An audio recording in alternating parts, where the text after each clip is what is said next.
options. So I'm going to finish at that point and then now hand over to Ben Sobacon. Thanks very much, Louise, and good to see everybody here. If you can enable me to share, there we go. For efficiency, we're all sharing our own slides today, which makes it a little easier on poor Louise. So our report really does typify what I think the scientific advice mechanism and Stepea are supposed to do. She mentioned all others, and you do have two other members of the group here who are going to speak soon, RT and Florian and myself. There is me and Johannes getting coffee in Germany. But you can see here on the left, this is just the full group. And I like to show it because it does imply, you have three of us here, but it is really the collective brain power of these colleagues behind the report and outstanding chapter scientists, Chad Baum, Livia Fritz, and Sean Lowe. This also shows you at a high level how the report is structured, and the seminar coming up later will cover chapters 2, 3, and 4, but I'm delighted that half of the report is on the non-technical aspects of SRM, which is really what we're going to unpack today. To do that, I wanted to just tease very quickly into some of the technical aspects for those that maybe aren't familiar with them, and because they do found a lot of the social science work. And so we do give a definition of SRM, which is very helpful. We call it a deliberate and large-scale intervention in the Earth's climatic system with the goal of basically addressing climate change, reducing the impacts of greenhouse gases or lowering temperature. As you can probably intuit, lots of different technologies and scales. Some can be deployed at the level of labs, some at cities, some at regions, some globally, and also different temporalities of how long you would have to deploy, with some options potentially taking years to centuries.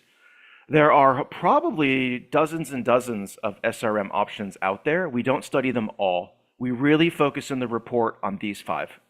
Stratospheric aerosol injection, brightening of clouds, also called marine cloud brightening, cirrus cloud thinning, surface brightening, which also has the fancy term albedo management, things like white roofs and roads. And yes, we even study extraterrestrial space mirrors, which would be placed above the Earth to help reflect sunlight. And the report kind of comes up with a constructively critical stance on the technical viability of a lot of these options. The report, the first half, really details all of the potential risks and side effects, including impacts on oceans and biodiversity and rainfall and pollution and changes with energy dissemination to the biosphere and plant growth. We also, in the report, talk about how so far our modeling capabilities are pretty nascent and limited. And our satellite monitoring technologies also need a lot of improvement. And if you follow technology trends, the fancy word is technology readiness level. This is a term that NASA invented. TRLs are very low for a lot of these SRM options, which means they're not yet commercialized. They're basically lots of interventions on paper or only in laboratories at this point. And lastly, if you want to read up more on risks that face deployment, this is a nice table we have in the summary for policymakers at the end of the report, where we just talk about all of the different ways that the evidence base handles uncertainty, potential technology analogs, potential lifetime of deployment, and as I said earlier, that TRL level. And these nice little things in the parentheses, 2.2.1, 2.3.1, are actually parts of the report you can refer to. So it's a nice way of giving this to you to kind of, if you want to read more, download the report, which is entirely free. Now, in my 5 minutes left, I really wanted to set the score, the scene, for social science work. And I was really pleased we have hundreds and hundreds of pieces of evidence we synthesized into the report. One of the chapters talks about actor coalitions, and these don't have to just be governments. They can be civil society groups. They can be scientific bodies like the UN or the IPCC, or even academic institutions like those that help form Stepea. The public is largely uninformed, so on the right you can see 2 different sets of survey data. The one on the left is from Baum et al., which shows on a scale of 1 to 5 how familiar the public are, with 1 being basically never heard of it, and 5 very familiar. And for those of you who can see, it's all of those SRM options are well below 3 for stratospheric aerosol injection, cloud brightening, and space, compared to something like carbon removal and afforestation, which is much, much, much more well known. And then you can see longitudinal survey data in Germany from Christina Merck that also shows that most of the public has never heard of it. 83% in 2017 have never heard of stratospheric aerosol injection. So this makes social science work tricky because we're dealing with a highly prospective, speculative technology that most people have never heard of, perhaps rightly so, because it hasn't really emerged at this large scale yet. And then Chad Baum compiled a list as of 2023 of every scientific study published on the social acceptance of SRM going back 25 years. And this is just a piece of the table. It would take me about 9 slides to go through the table. And if you really want to understand what is in this corpus of work, we then did a thematic analysis of the 8 themes in social acceptance work on SRM. There is the issue of moral hazard, that if we think we can rely on these options, we will not take other climate actions like mitigation or adaptation. There are lots of concerns about tampering or messing with nature, that we're using a technical fix to undo another technology's problems, which are causing climate change, which may be hubristic and arrogant. There is another one talking about naturalists versus unnaturalists of different interventions. And this is even also in carbon removal, where you have engineered options like DAC and nature-based solutions like forestry. You also see a lot of discussion about what's called risk-risk trade-offs with climate harms and exposure. So what impact will these options have on vulnerable groups, global south communities, indigenous groups, fragile ecosystems, and so forth? You have definitely research that does indicate preference in ranked hierarchies, that maybe these options are not as preferred as energy efficiency or emissions reductions or wind energy. You do have a whole theme already linking to other sections of the report about the need for better governance and better regulatory safeguards. And finally, 2 other themes. Definitely the need to consult and inform citizens. Free, prior, informed consent is another theme. Justice and equity, procedural governance. And lastly, there is an alarming link to conspiracy thinking. And those that oppose or even support SRM are also spouting conspiracy theories like chemtrails or other ones like vaccine hoaxes and stop the steal Trump tweets and so forth. In the report, we also feature the work of Livia Fritz and colleagues who do talk about how we involve the public. And unfortunately here, it isn't just involve or not involve. There is this term called an ecology of participation. Some of the public do want to be meaningfully involved. Others don't. Others just want to be kind of monitoring it from their desks or at home, and others still, just want to actually maybe support leaflets and informational material. And you can see here, across these focus groups we did, information and education is the #1 way that the public wants to engage with these different options. Only a much smaller sample wants to protest or actually wants to join civil society associations. And there's even a middle group that actually doesn't want to have a say at all. They are fine being excluded. They are fine being so-called powerless because they don't have the time, or they only care about other issues, perhaps. And then lastly, this is my last slide. We have this 2 terms in the report that I think are really interesting. One is risk trade-offs. That the risks of deploying SRM are not only about the risks of deployment versus non-deployment, so the risks of climate change versus the risks of SRM, it's also about the risks SRM could have on climate resilience, mitigation, the Sustainable Development Goals, and so forth. So there's like multiple dimensions of these risk trade-offs that can happen over space, regional differentiation inequalities, or time, where we just impose burdens on the future. And the other term we use is socio-technical system, which is diagrammed here, which is really meant to unveil that SRM isn't only about the technologies. Yes, it is about infrastructure and how these technologies have supply chains and consume resources and materials, but it is also about their meaning and culture, films, media discourses, also about the geopolitical implications, what happens if India deploys before China, also about externalities and how they're governed, and also about policy and regulation.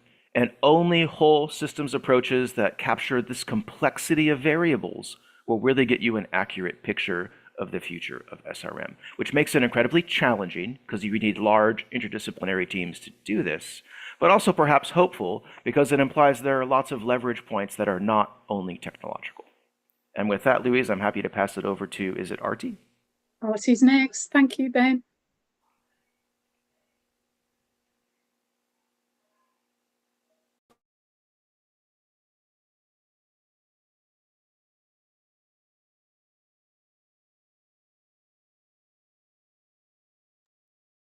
Can you see this? We can. It's beautiful, Archie. What nice slides you have. Thank you, Benjamin. Okay, well, thank you very much, Louise. Thank you, Benjamin, for setting the stage to the social science part of our report as well. And what I will do is I will address some of the findings from our evidence review report on research governance, and then I'll pass on to my colleague Florian to address the global governance, questions of deployment, etc. So with that, let's see. How do I go to the next slide? Yeah, research governance. So what our report points out are a number of core questions, requirements, and challenges relating to SRM research governance. And those we've organized according to these 5 categories. I'm synthesizing a little bit here. And those 5 issues are, first of all, a crucial issue of demarcation. How do we demarcate between laboratory research, field research, technology development, and deployment decisions? And this demarcation is, of course, very essential to support political decisions on what to permit, control, restrict, or prohibit as desired. So that's one set of issues. The second set of issues we cover in our research governance segment of the report is whether narrow or broad impacts of research experiments are to be assessed, either direct environmental impacts or also broader political, social impacts. A third set of issues we cover is how to govern research in order to actually facilitate more informed decision-making, a core issue.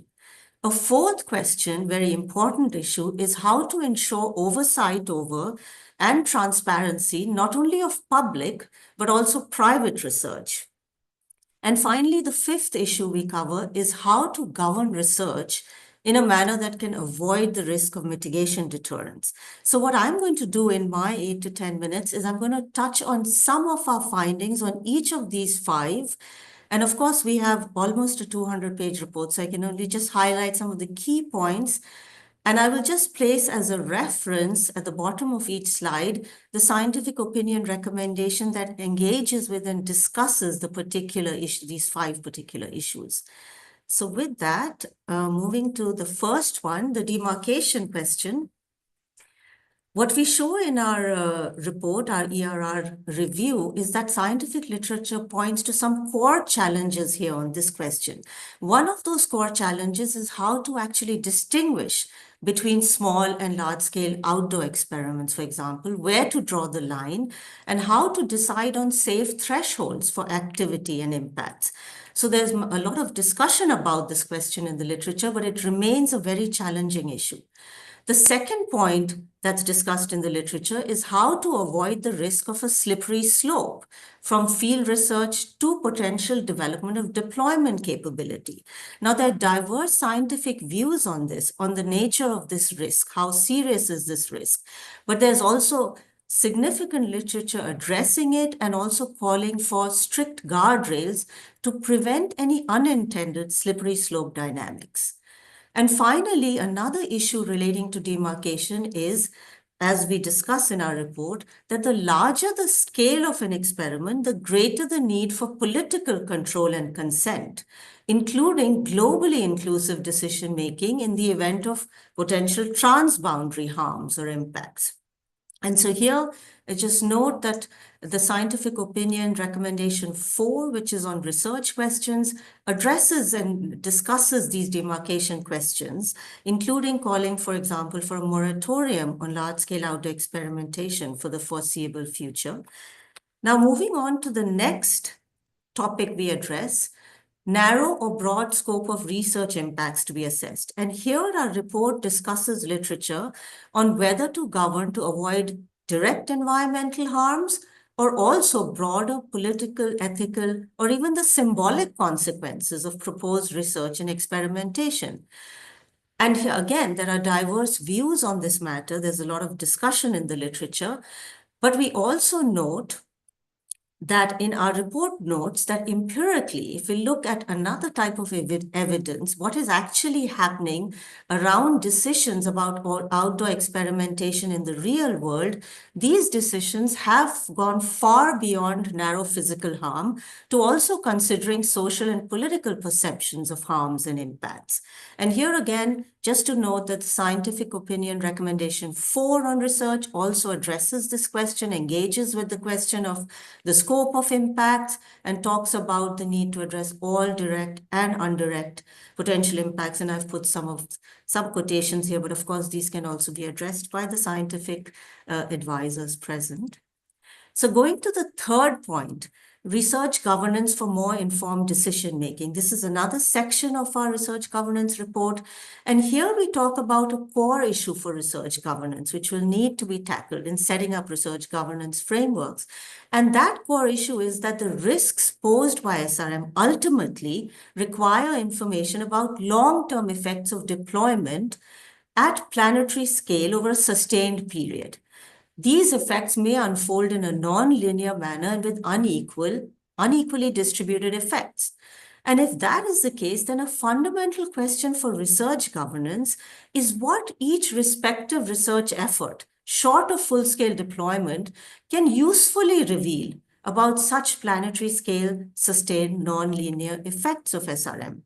So we point out in our report that it's important to acknowledge the potential limits to knowability through research, given these nonlinear effects that cannot be extrapolated from small-scale or even large-scale field testing.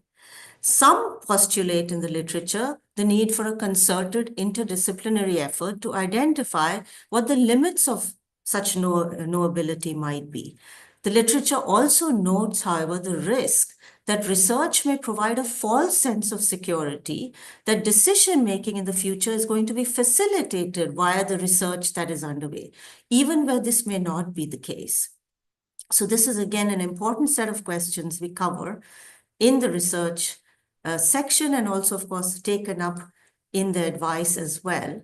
Now, coming to the fourth point we cover, very important issue is how to devise governance of research to also address private research, not only public research. And what we highlight in our report is that internationally speaking, the target is our states of legal obligations, but the onus remains on states to regulate and exercise oversight over private SRM research activity within their jurisdictions.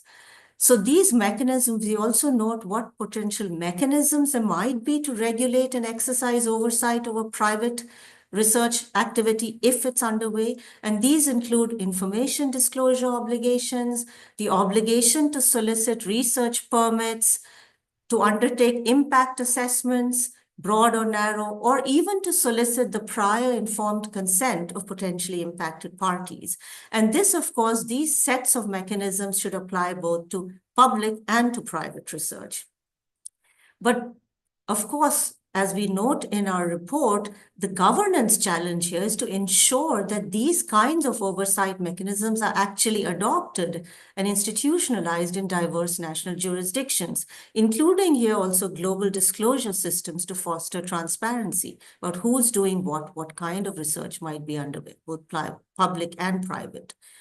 Finally, another important point we note in this section is that the commercial implications of any SRM research remain highly under-assessed.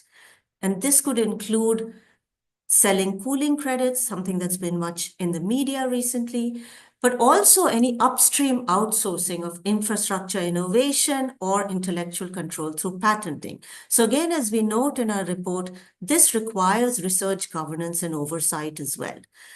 And again, the scientific opinion recommendation 4 on research addresses all of these issues for the need for ethical, political, and scientific oversight over both public and private research, the need for transparency, also making a note that the EU should not support SRM cooling credits internationally. Finally, and this is my last slide, governing research to avoid mitigation deterrence. Now, on this important topic, our report notes that mitigation deterrence is notoriously difficult to empirically assess. Some literature shows that there might be few mitigation crowding out effects, But we also note in our report that these findings are hypothetical. They are surveys, they're perceptions, and it's difficult, of course, to extrapolate. They might be methodologically sound, but it's difficult to extrapolate to real-world decision-making processes. Also, the literature has discussed the methodologies underlying these, but the core point is the difficulty to extrapolate to real-world decision-making processes. So our report concludes on this point that we need governance mechanisms and public governance mechanisms to avoid mitigation deterrence, because nobody wants mitigation to be deterred. And here we note that the EU's Green Deal and other climate policy commitments should be a key guide. So I'll end with just noting here, just referencing that the scientific opinion recommendations also address this point about mitigation deterrence quite extensively. And recommendations 1, 2, and 3 talk about mitigation adaptation remaining a priority. And I just want to note that one of the governance mechanisms that we call for in our report could be seen as the EU-wide moratorium on SRM use, which is recommendation 2 of the scientific opinion. That can be seen as a core governance mechanism to avoid mitigation deterrence. And also the position to internationally push for or argue for non-deployment of SRM for the foreseeable future, which is recommendation 3. And on these points and what our literature review provides as a basis for some of these, I hand over now to my colleague, Florian Roberts, who will discuss the global governance aspects of this. Thank you. Thank you, Arti. Moving over to Florian. And do put some questions in the Q&A. We've got one, but we could do some more. So look forward to receiving those.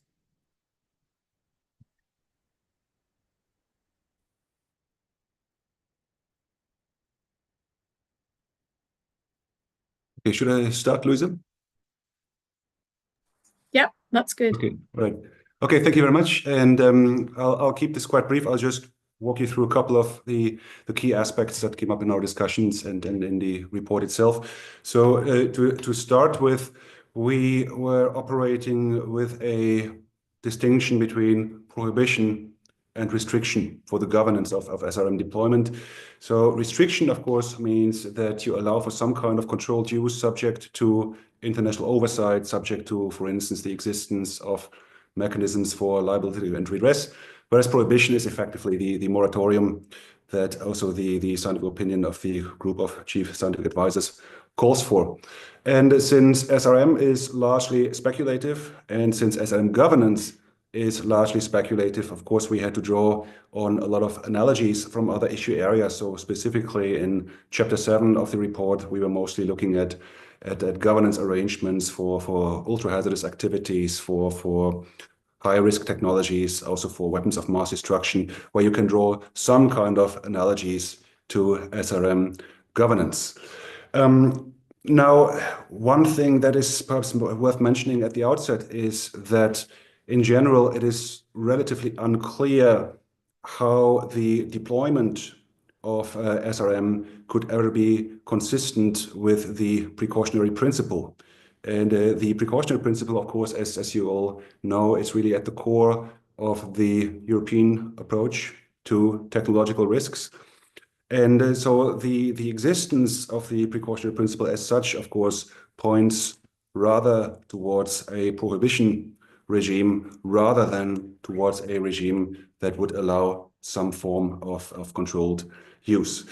We have also had discussions in our group on the meanings of precaution. There is some recent literature that attempts to interpret the precautionary principle in a somewhat different way, especially in the context of moving away from a risk assessment of SRM and towards a comparative assessment of the risks associated on one hand with SRM and on the other hand associated with climate change. Okay, so one of the core considerations for an international regime, such as an international moratorium for solar radiation modification, is a question of legal nature. And in general terms, we distinguish between soft law and hard law instruments. And soft law instruments, that includes non-binding decisions, political declarations, and so forth. One relatively important example here is a decision 1033 of the Convention on Biological Diversity, dating back to 2010, which by many is interpreted as a quasi-moratorium. That is at least what it is frequently referred to. And the advantage of such soft law solutions is that they are relatively easy to also negotiate politically. There is also evidence that states are somewhat more likely to join such arrangements in comparison to binding treaty law. On the other hand, hard law solutions, meaning legally binding agreements under international law, have the big advantage that on one hand, they allow for greater institutionalization. So you might have supporting mechanisms such as compliance arrangements, monitoring, also technical and financial assistance and so forth. And on the other hand, binding treaty law also allows for a greater normative force. So the rules that they embody tend to have a wider reach. And when we look at existing governance arrangements, whether that's on genetically modified organisms, whether that's on nuclear safety, whether that's on weapons of mass destruction, whether that's on certain forms of dangerous biological research, or even the launch of space objects, then we see a clear tendency in international law towards binding treaty-based solutions. A second consideration that is partially related to this first aspect is the question of membership. And in the discussions on solar radiation modification, a central theme is the question or risk of unilateral use. So even in case that there would be some international agreement that would, for instance, prohibit deployment of SRM, it is very likely that this regime would not have universal membership. And in particular, states that are most likely to deploy SRM technology would simultaneously be most likely to not become party to a prohibitionary regime. And so this is, of course, a problem that is very common in international law. It's very rare that we have international agreements with full universal participation by state actors. But of course, it raises the question to what extent a international moratorium, for instance, could be effective if powerful states in particular choose to remain outside. And in that context, it's also worth noting that we are not necessarily talking about superpowers, but even states that depend crucially on the export of fossil fuels may also have strong interests in remaining outside of the ambit of an international restrictive or prohibitionary regime. Saudi Arabia, for instance, at the recent 16th Conference of the Parties to the Convention on Biological Diversity, strongly opposed language in a draft decision on biodiversity and climate change that would have condemned rogue outdoor experiments with SRM. And so there seems to be also a tendency for some states to try and keep their options open under international law. But at the same time, and especially when we look at more robust binding treaty law-based solutions, we can also see that international norms, when they are strongly institutionalized, can have effects even beyond their immediate membership. Okay, so if there would be some form of robust international agreement restricting or prohibiting SRM, then the normative effect of that prohibition could well go beyond the immediate membership. A third aspect that I quickly want to talk about is the issue of periodic review.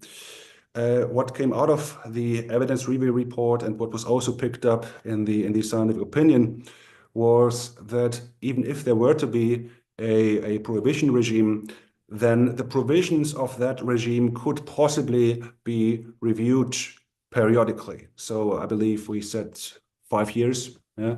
And it is in general quite common that international agreements that deal with issues of great scientific or technical uncertainty have some kind of inbuilt review mechanism.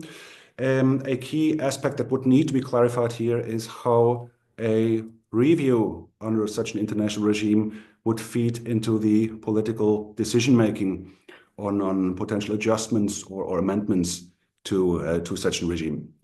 And that will also hark back to the question of legal nature. In the end, if we would have hypothetically a robust binding international control regime, then it is clear that even based on the outcomes of such a review, a potential adjustment would require formal treaty amendment. So there's also a certain stickiness in the global governance of SRM deployment.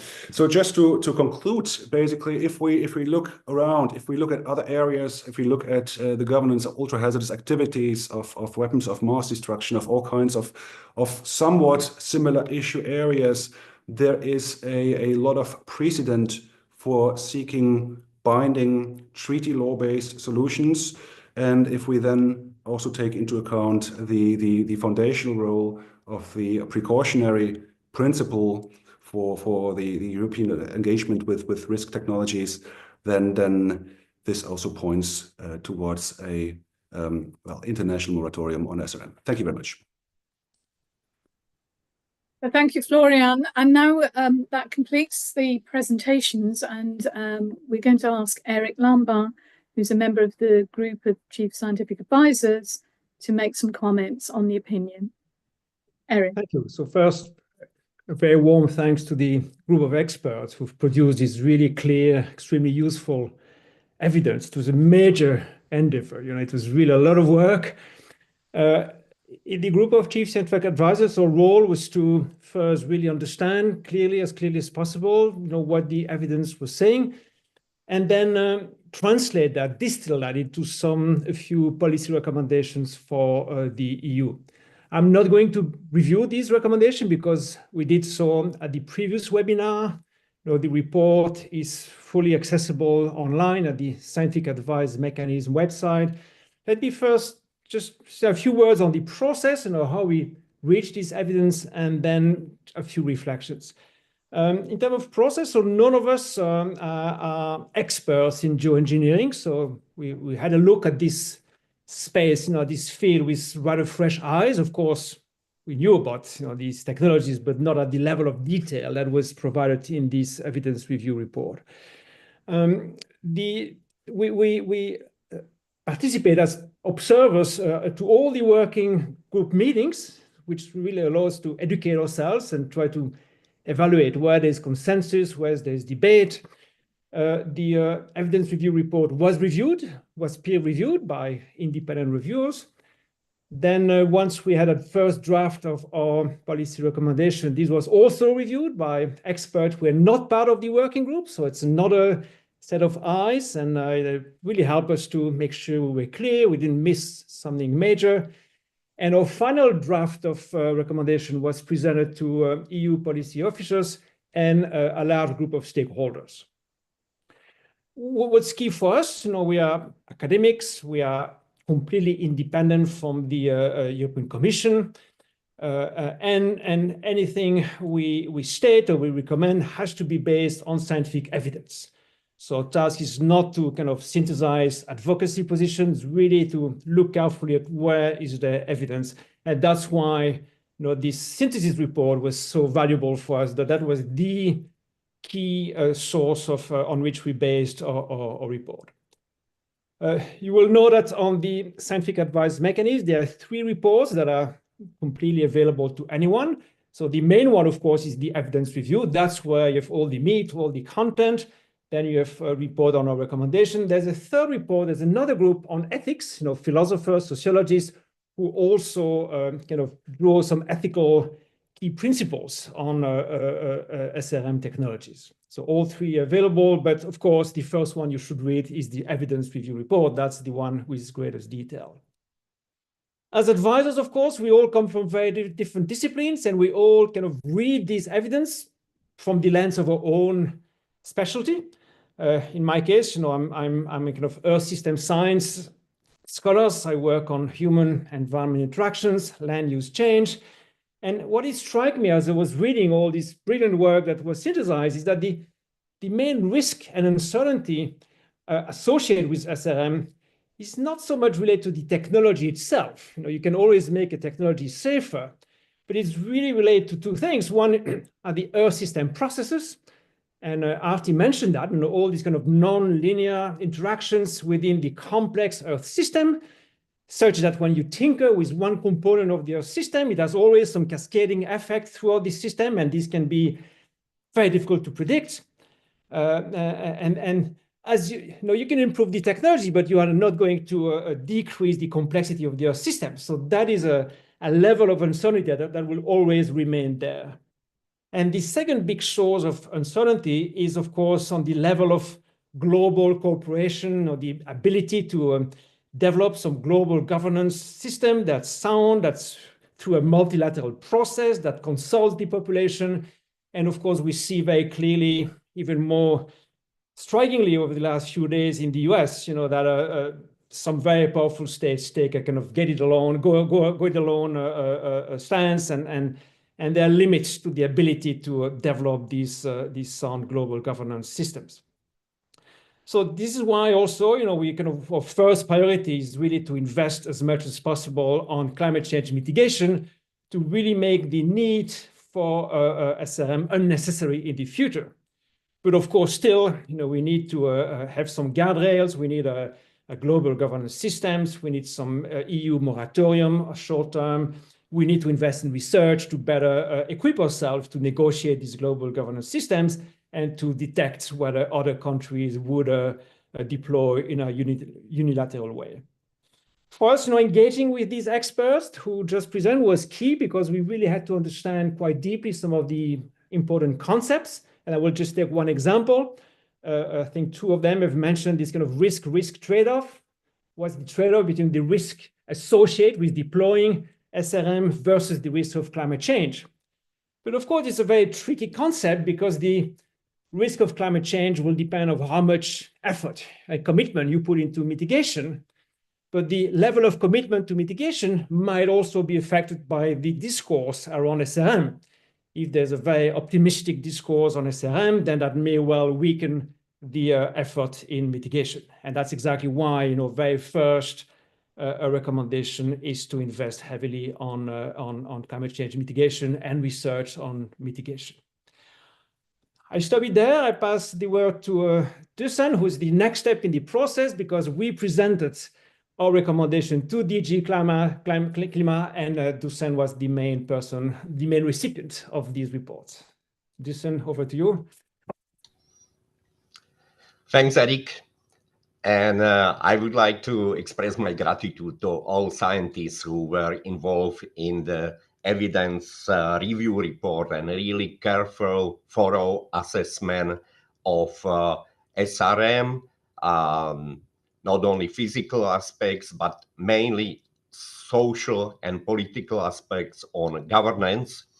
For us, that's extremely valuable in order to assess carefully all implications. SRM is a highly complex issue, very sensitive, controversial, and we need to address it in a holistic way. 1.5 years, we identified SRM as a risk when we published our joint communication with the High Representative for Foreign Policy on climate and security nexus.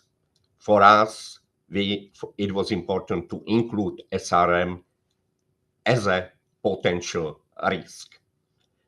From the beginning, we highlighted that SRM is not a solution to the climate change. It cannot be a solution because it doesn't address the main issue, increasing concentration of greenhouse gases. And in the current state of development, it would be a really unacceptable risk to deploy SRM. So that was a starting point. But at the same time, we also clearly identified that risk impacts and unintended consequences of SRM, they are poorly understood. There are no necessary rules, institutions for governance, and that we need to address it.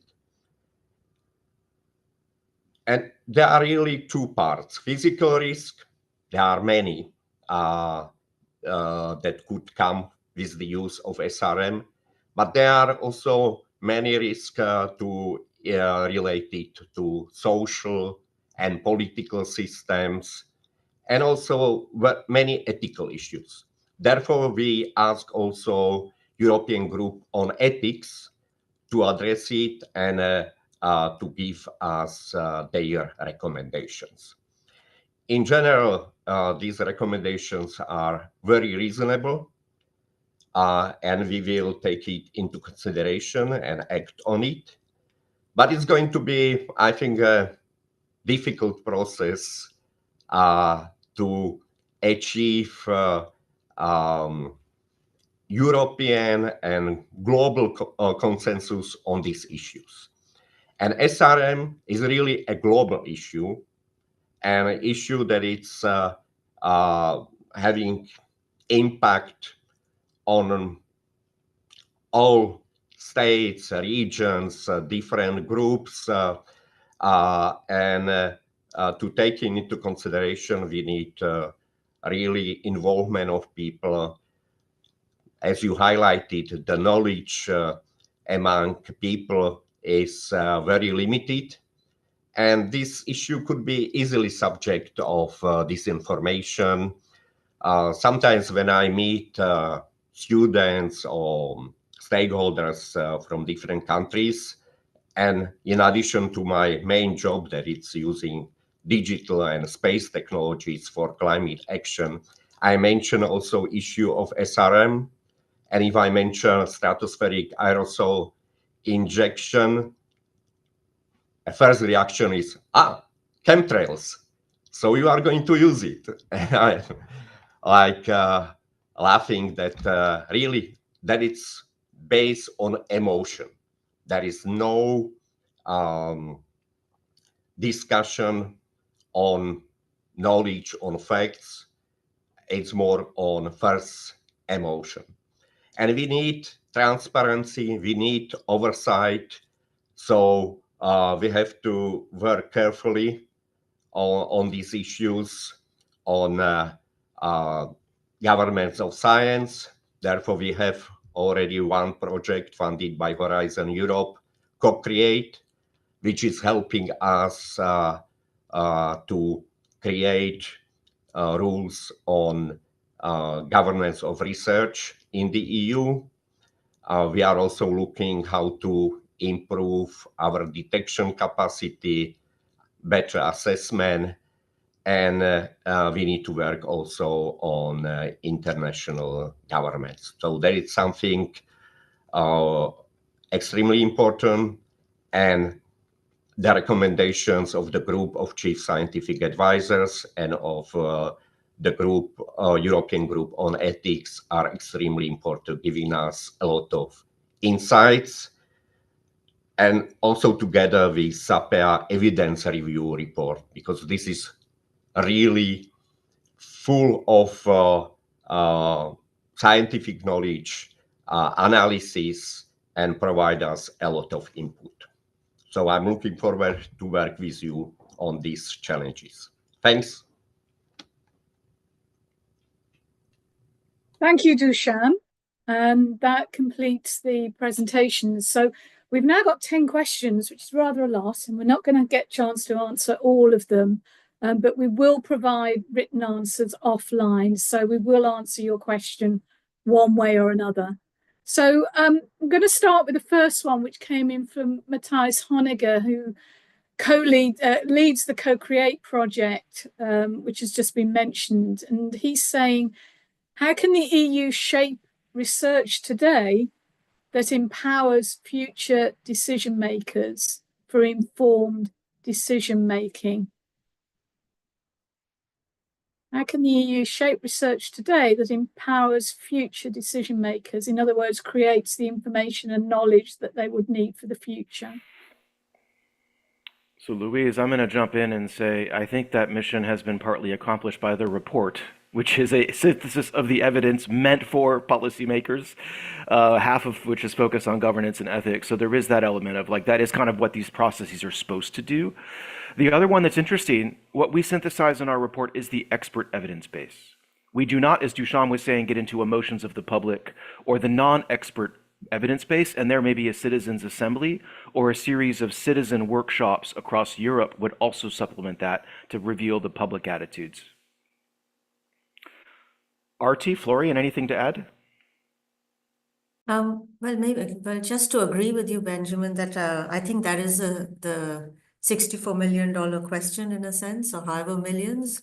But I think that's exactly goes to the heart of the points that we covered in our research governance section, and particularly also the point that Professor Lambert also mentioned, that what is the kind of knowledge that would what would help decision makers? What do we actually need to know in order to make decisions? And how would SRM research actually be consistent with EU climate policies, or decision making about SRM research be consistent with broader climate policy, EU climate policy goals? And I think that's where also the recommendations provide various ideas on how to go about ensuring that. Maybe just also to quickly to add, I mean, I think it's fairly rare that we wait for hope for full scientific certainty before taking regulatory action. That usually doesn't happen. It's fairly common that political decisions need to be taken under considerable uncertainty, and in such a context to say, well, this is up for future policymakers to decide. That to me also sounds a little bit like pushing the political responsibility into the future. I think there is a clear rationale for acting in the present and not waiting for improvements in the informational basis that may or may not happen. Thank you. Thanks. Question from Sadiq. How do we measure transboundary impacts of SRM research? So if one country does an SRM experiment, what sort of agreement could protect another country from transboundary impact? So obviously part of this is about the attribution science, and it's about our ability to detect experiments. And also we have actors who may want to fake experiments or miscalculate or misperceive or claim there was an experiment when there wasn't. But putting that aside, I'd be really interested from Florian and Artie, what sort of regional governance mechanisms are there to ensure transparency in situations like that?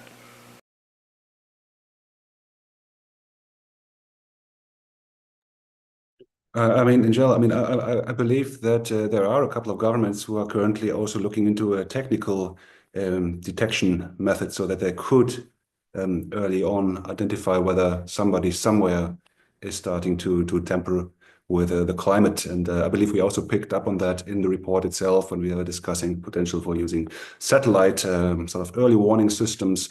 So I believe that there is increasingly also the scope for early detection and attribution. And then, of course, in transboundary cases, then we also very quickly get to more fundamental issues of international law regarding transboundary harm and the polluter pays principle and so forth.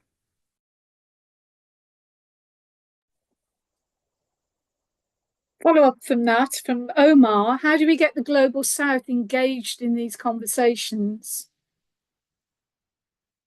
So in that nice table of stuff on social acceptance, we do have the work from Chad Baum that does talk about how shockingly, surprisingly, the Global South publics tend to support interventions more than the Global North, which is not something we would have thought. So there does seem to be, at least among the representative sample of the public, because they've been more exposed to climate harm, they are more willing to accept SRM experiments. That said, Global South countries often even lack the technologies, right? So that we have to think about technology transfer. We have to think about meaningful ways of involving them that aren't tokenistic. And I'd be very interested to hear from Artie here about how would you involve the Global South, Artie, in SRM research at this point? Well, I think that's an important question. And I wonder about who the we are when we say, how do we engage the Global South? And I think what I'd like to, of course, draw attention to is that crucial components of, very representative members of the Global South are very much engaged on this conversation.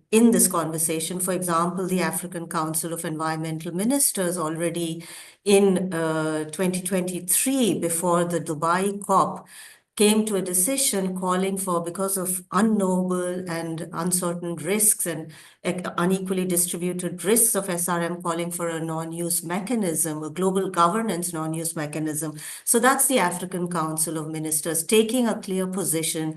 Vanuatu has, for example, taken a clear position saying that SRM poses an existential risk. So this is a small island developing state, a vulnerable state. These are public authorities speaking out on this matter. The UNEA 6 conversation that happened in February in Kenya, in Nairobi, Kenya, when SRM resolution was, there was a first multilateral political negotiation on SRM at the UNEA 6, and there the Global South countries were really taking the lead and saying that there are fundamental concerns and worries.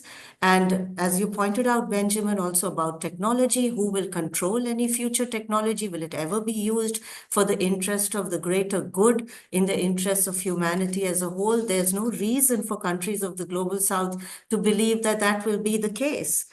You know, history is also very important evidence in this matter. So, I mean, my point would be that there is general, perhaps, you know, not excessive engagement with the issue of SRM, broadly speaking, as there perhaps shouldn't be, because people are concerned with crucial issues of how to address climate change.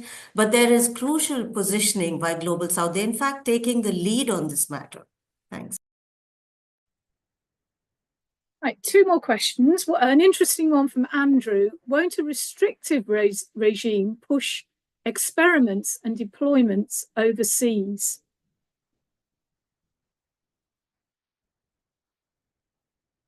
Anyone taking that one? Just quickly, it could. There's also colleagues like David Victor who've written about how strictly banning SRM could also push it to the most nefarious actors. This real question of like, is governance exclusionary or inclusionary? Is it moderated or not? And I can at least say in the report, we have a whole host of policy recommendations that span those whole perspectives. And RT has a wonderful diagram about governance, restrictive elements and enabling elements. And governance can be a vehicle for both in those different contexts. And we want to make sure that if we do enact governance, it doesn't just outsource the problem somewhere else to the least responsible actors.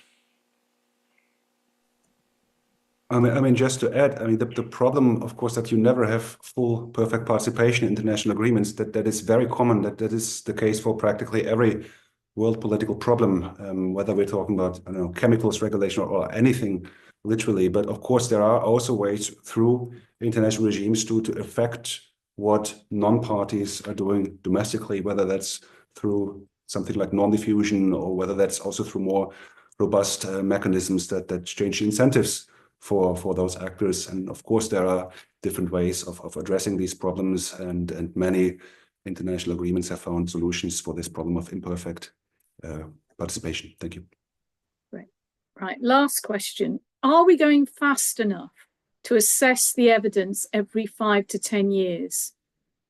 Won't that slowness by design yield outdated information?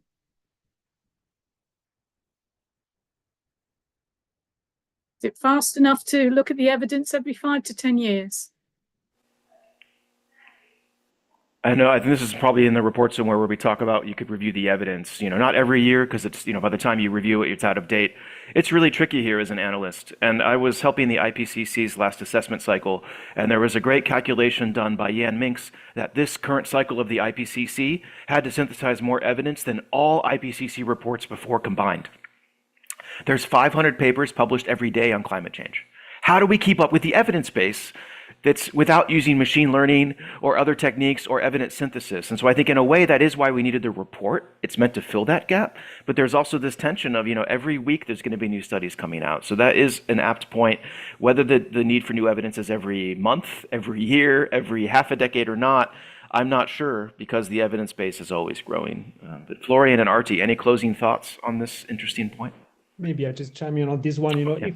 If there's a major breakthrough on SRM between these 5 years, we will know about it. The scientific advice mechanism will know, scientific advisor, expert will know, and that will be communicated somehow. So I don't think we should see that as an exclusive mechanism to communicate scientific evidence to policymakers. but just to make sure there are some kind of milestones, minimum every 5 years, but anything major in between, I think, will be acted upon one way or the other. Yeah, maybe to pick up on it. So, of course, it's a perennial problem. Change, and especially technological change, is happening very, very fast. And we can all think of a lot of very contemporary examples. And change is often happening so fast that it's very difficult for governance arrangements to really keep up. And you need to account for that also in terms of institutional design. You need to design governance mechanisms in a way that they can also rapidly adjust to changing circumstances. Yeah, no other way. Right, we've reached the hour. In fact, we've gone 3 minutes over. So I'm going to wrap up at this point and thank the speakers, thank Mr. Hrenek from the Commission, and thank all of you as the audience. And that was a great webinar, and look forward to the last one in the series on the 11th of March. Thank you all very much. Bye-bye.